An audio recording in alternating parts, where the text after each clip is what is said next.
just found out that you were ordering a ton of meloxicam from that online prescription place. Where did you even get that prescription?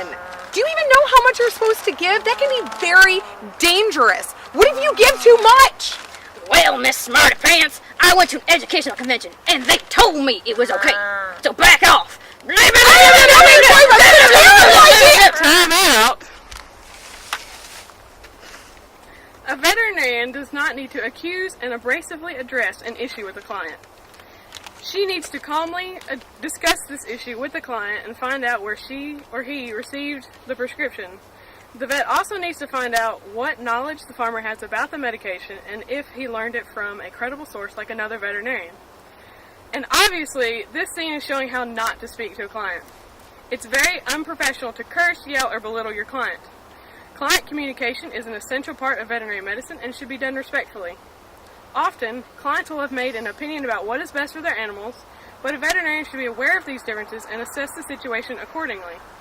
In this scenario, the veterinarian could lose a large client who has many animals and will likely need a veterinarian regularly. A veterinarian, client, and patient relationship should be established and proper communication should be used efficiently and professionally to explain issues at hand. Our veterinarian in this scene has talked to Dr. Strand and is going to address her issues. Pain during castration, but I just wanted to touch base with you and make sure that you've thought about all the implications. Have you thought about withdrawal times or residues that might be found in the meat products for the people who purchase this meat? Or consider the consumer or public view? Well, not really. I mean, they seem perfectly fine afterwards, but I guess you do have some good concerns. Time out. A veterinarian needs to find good information about meloxicam use in cattle and withdrawal times before advising this farmer to use it in his cattle, especially since this is not an approved practice nor done often. The possibility of withdrawal or residues is a huge concern for consumers and the general public, which is very important for the beef industry in general. We can look at something that isn't going to have as much of an effect on the residues we talked about.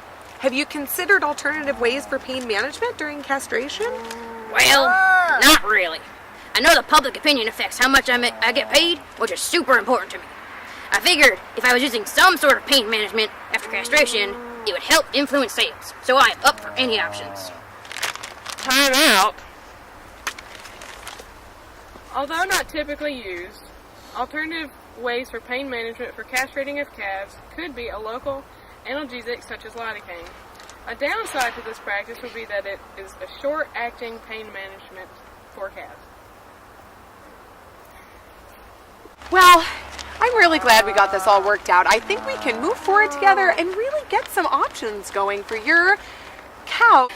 Okay, shall we go look at some cows right now and see what we can do? Should we hug first? Absolutely not! Was that too much? Oh, yeah. yeah. That was too much, wasn't it? Yes. Okay, let's just look at cows then. Okay. Come here. Come here, cows. Let me touch your head. Cows, I want to eat you.